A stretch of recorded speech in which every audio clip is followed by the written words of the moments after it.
She told me, "My work husband and I cuddle sometimes. It's platonic. If you don't get it, that's your issue." I said, "You're right."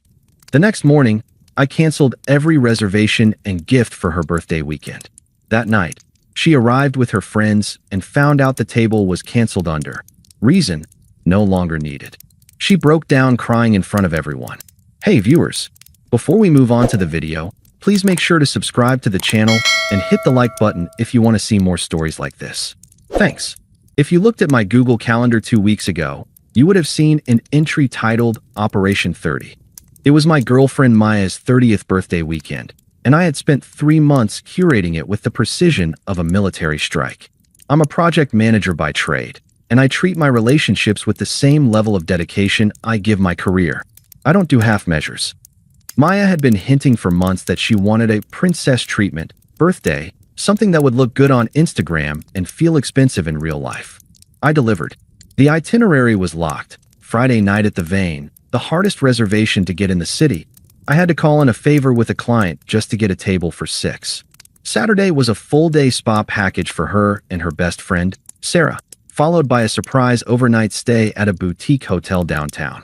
Sunday was brunch. Total cost? Somewhere north of $4,000. I didn't care about the money. I loved her. I wanted her to feel valued. But while I was securing reservations, Maya was securing an emotional connection with Gavin. Gavin was the work husband. It started subtly, as these things always do. 6 months ago, he was just the new guy in marketing who doesn't know how to use Excel. Then he became Gavin who brings me coffee. Then Gavin who really understands the pressure of this industry. I'm not a jealous man by nature. I have female friends. I understand workplace camaraderie. But the boundaries started eroding in ways that made the hair on the back of my neck stand up. Texts started coming in at 10:30 p.m. "Work emergency?" I'd ask, glancing at her phone lighting up the nightstand. "No," she'd say, not looking up, her thumbs flying across the screen. "Gavin's just sending me memes. He's going through a rough patch with his girlfriend. He needs support. And he needs that support from you?" At midnight, she would sigh, that heavy, theatrical sigh she used whenever I questioned her. "He's sensitive, Mark. He's not like you. He doesn't repress things. We have a connection. It's purely intellectual and emotional. Why do you always have to sexualize everything?" That was her favorite defense, the therapy weaponization. Maya consumed hours of TikTok therapy content and learned just enough terminology to twist every situation into a failing on my part. If I asked for basic respect, I was controlling. If I expressed discomfort with another man taking her to lunch 3 times a week, I was insecure and projecting my toxic masculinity onto her safe space. I tried to be the bigger man. I told myself I was the one she came home to. I was the one paying the mortgage. I was the one planning Operation 30. Gavin was just a phase, a needy coworker she felt sorry for. I was wrong. He wasn't a phase. He was a replacement waiting in the wings. The dynamic shifted 3 days before her birthday. I had just picked up her gift, a vintage necklace she'd circled in a catalog 6 months ago, when I came home to find her on the balcony. She was on the phone. Her voice dropped to that hush-hush whisper people use when they're sharing secrets. When the sliding door clicked shut behind me, she jumped. She hung up immediately. "Who was that?" I asked, putting the gift bag in the closet. "Just Gavin," she said. She looked flushed. "He's having a crisis. He seems to have a crisis every time I'm not in the room," I said. My patience was fraying. "You wouldn't understand," she snapped, walking past me to the kitchen. "You're so emotionally rigid. Gavin feels things deeply. He just needs to know someone is in his corner." I let it go. I didn't want to ruin the birthday week with a fight.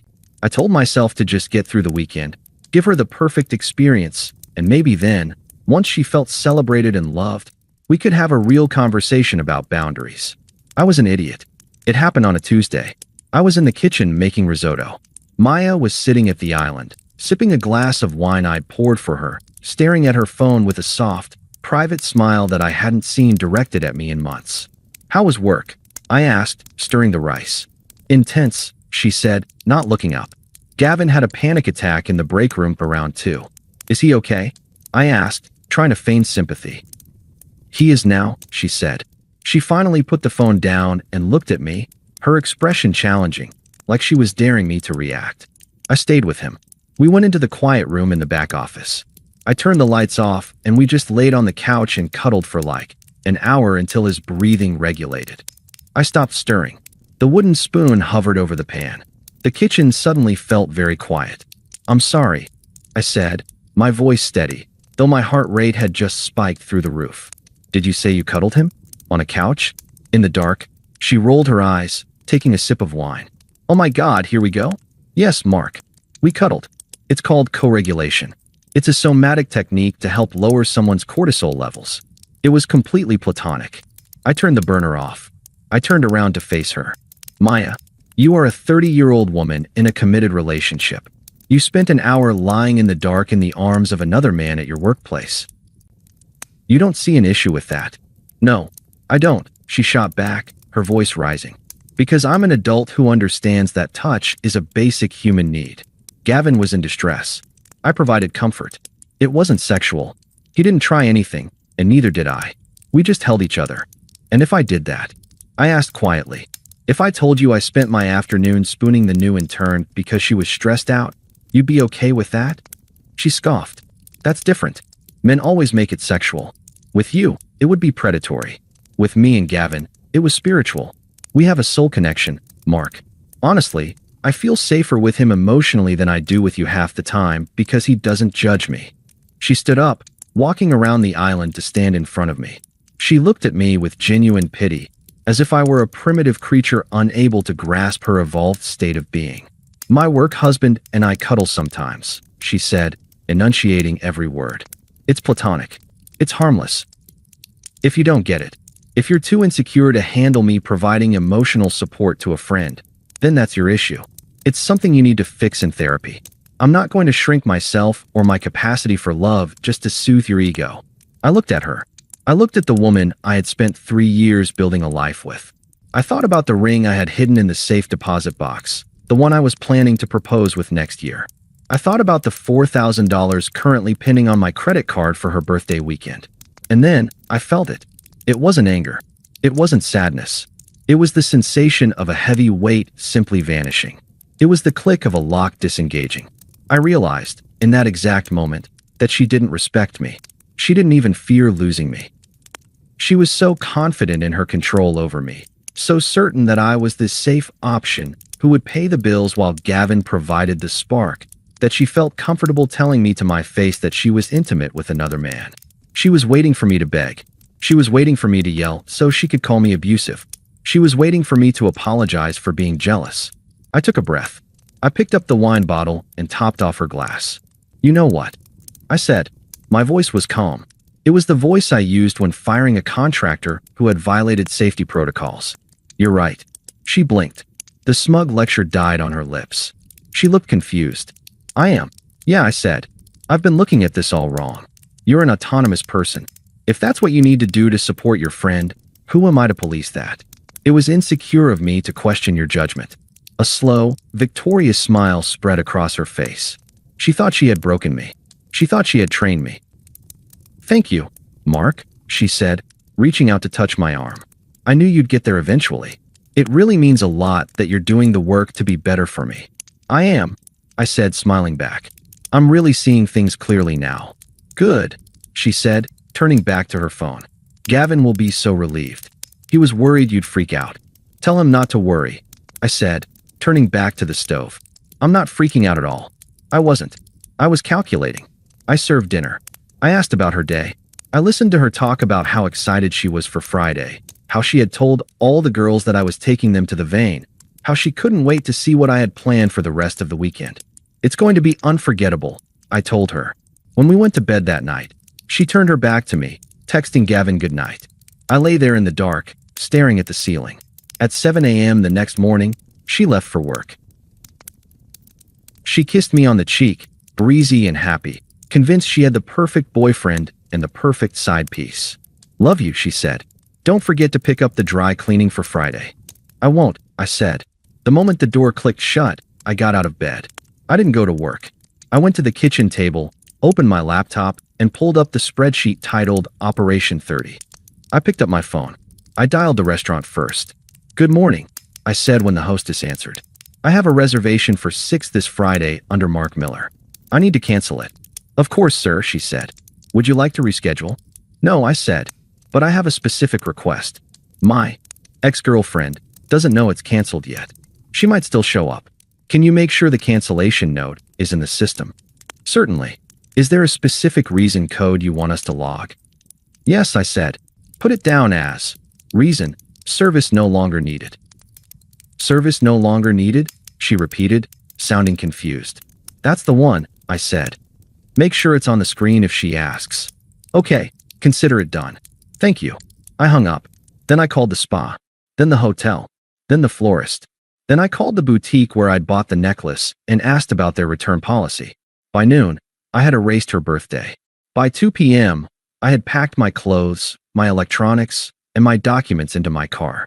By 4 p.m., I was gone. I left nothing behind but the spare key on the counter and the echo of her telling me that her betrayal was my issue. She was right. It was my issue, and I had just solved it. I spent Friday afternoon in a state of unnatural calm.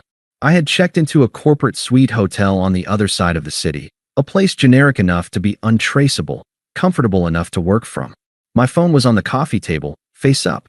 I hadn't blocked her number yet. I needed the confirmation. I needed to know the message had been received. Around 4 p.m., Maya texted me. Leaving work now. Going straight to Sarah's to get ready. Can you bring that red tie I like? The one that matches my dress? See you at 7:30. Love you. Hugs and kisses. I stared at the screen. The audacity was almost impressive. Less than 72 hours ago, she had told me my feelings were a psychological defect she shouldn't have to deal with. Now, she was ordering accessories for her big night out, fully expecting me to play the role of the doting boyfriend, the wallet, and the prop. I didn't reply. At 6 p.m., another text. Hey, just checking in. Are you on your way? Traffic is crazy. I took a sip of the bourbon I'd poured myself. I wasn't on my way. I was watching a documentary about deep-sea shipwrecks.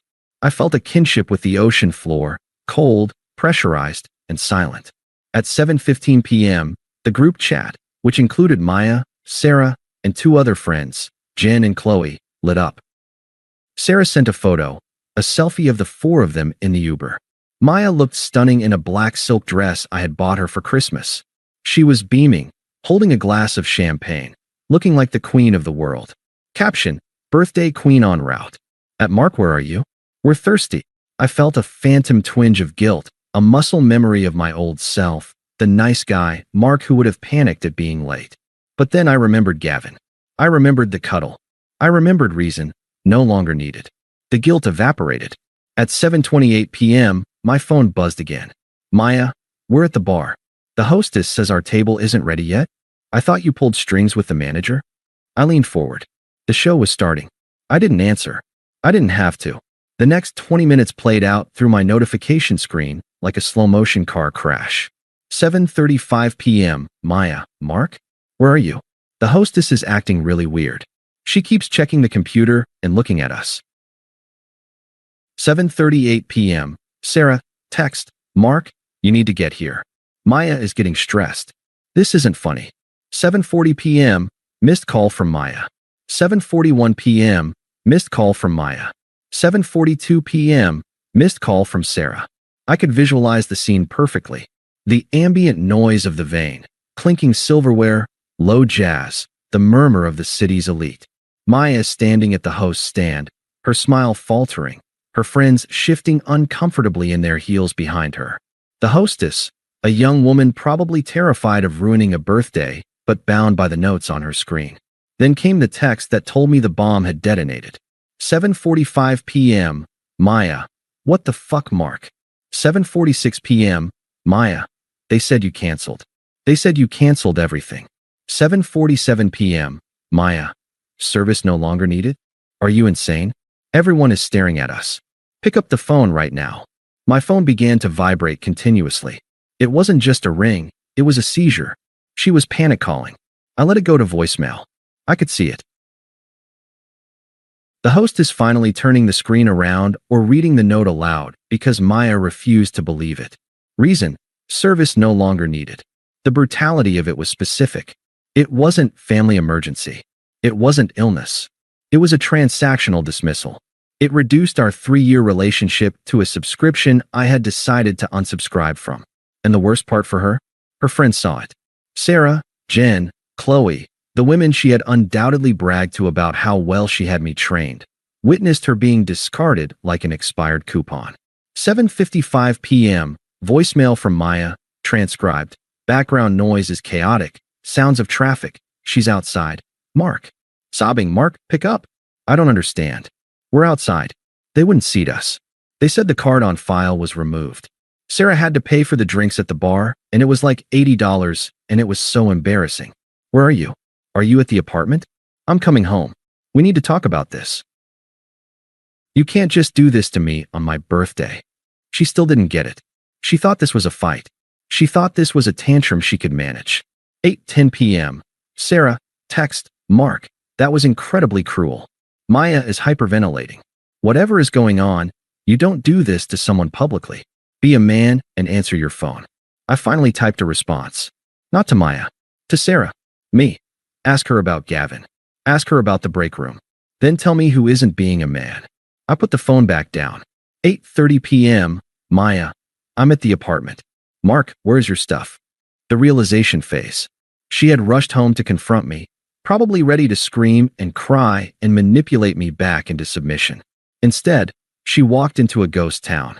I had been efficient. My clothes were gone. My toiletries, my laptop, my gaming console, my documents. I had even taken the coffee maker I bought before we moved in. The apartment wasn't empty. Her stuff was everywhere, but I was erased. The space where I used to be was just air. 8:35 p.m. Maya. You moved out? Are you serious? Over a cuddle? Mark, this is psychotic. You are blowing this way out of proportion. 8:40 p.m. Maya. Please come back. I'm scared. I don't want to be alone tonight. 8:45 p.m. Maya. Gavin is just a friend. I'll block him if that's what you want. Just come home. It was textbook. First, attack the reaction, you're psychotic. Then, play the victim, I'm scared. Finally, the desperate bargaining, I'll block him. But she missed the point. I didn't care if she blocked Gavin. Gavin wasn't the problem. The problem was that she looked at me, saw my pain, and told me it was my defect. She had broken the fundamental contract of our relationship. I protect you. You respect me. I scrolled through the messages, feeling lighter.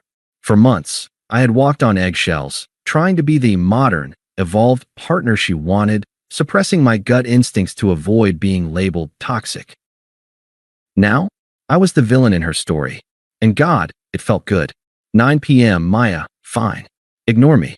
But you owe me for the hotel and the spa. You promised me this weekend. 9:15 p.m. Me. I promised my girlfriend a birthday weekend. But she checked out on Tuesday to be single with her work husband. I just finalized the paperwork. Enjoy the platonic silence. It's soothing, isn't it? 9:16 p.m. Maya. I hate you. 9:20 p.m. Me. You're right. I blocked her number. Then I blocked Sarah. Then I blocked Jen and Qley.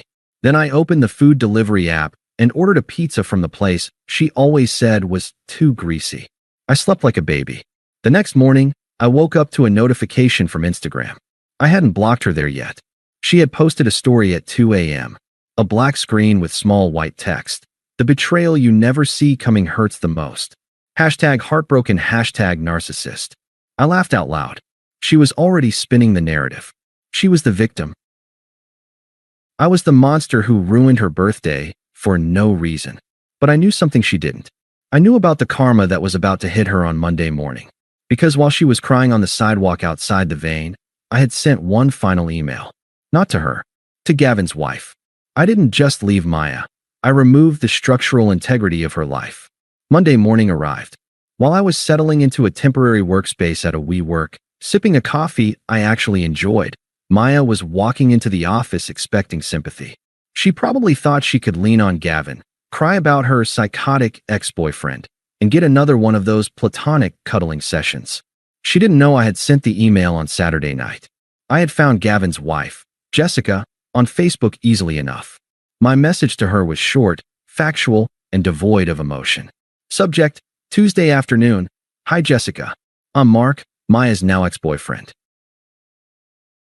Maya told me that she and Gavin spent an hour cuddling in the dark in the break room last Tuesday for emotional regulation. She insisted this was normal and platonic. I disagreed, so I ended the relationship. I figured you deserve to know how your husband spends his afternoons, just in case you don't share their definition of platonic. Best, Mark. The fallout was nuclear.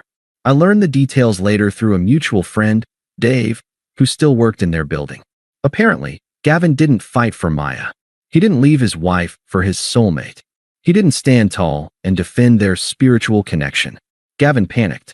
When Jessica confronted him, Gavin threw Maya directly under the bus. He claimed Maya was obsessed with him. He claimed she was the one cornering him, that he was uncomfortable but didn't know how to say no because of office politics. To save his marriage and his job, Gavin went to HR first. By the time Maya got to her desk on Monday, she wasn't greeted by a sympathetic work husband.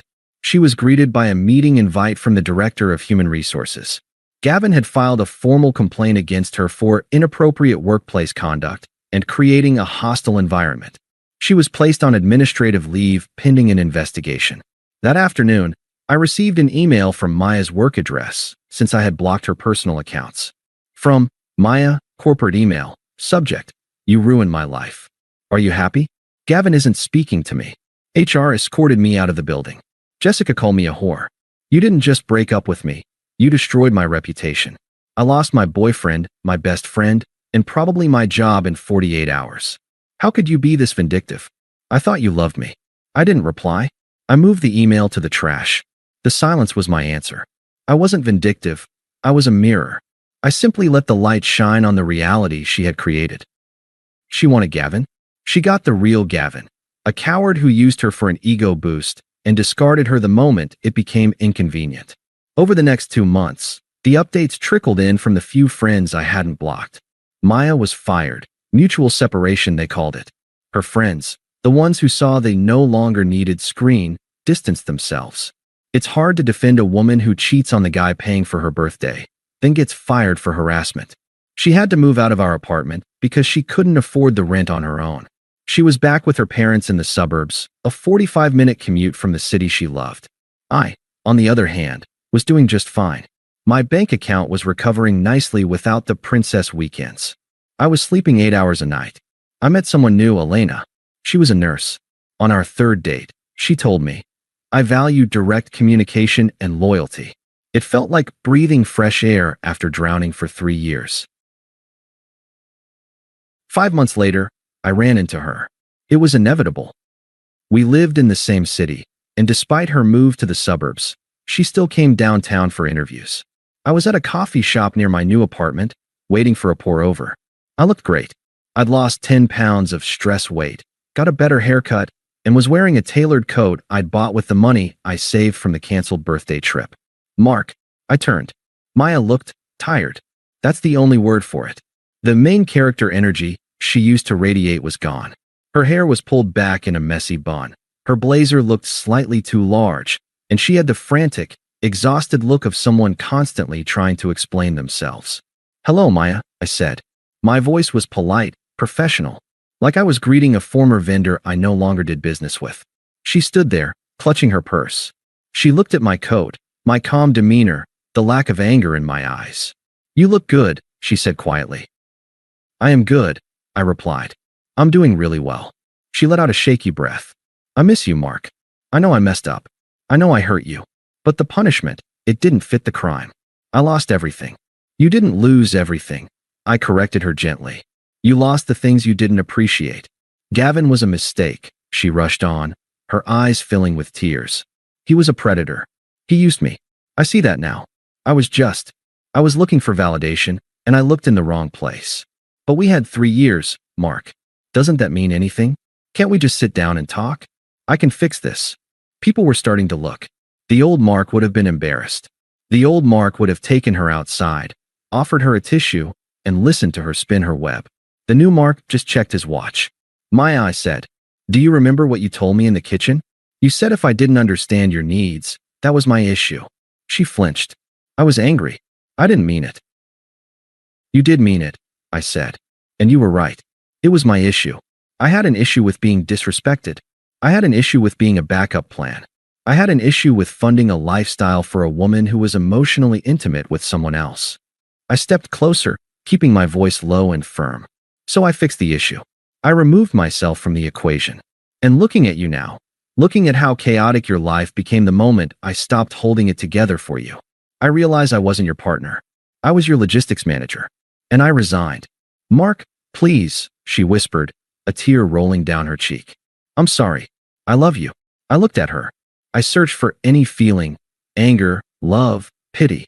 There was nothing. Just a dull recognition of a stranger. I don't think you know what that word means, I said. The barista called my name. Order for Mark. I turned away from her, walked to the counter, and grabbed my coffee. I didn't look back.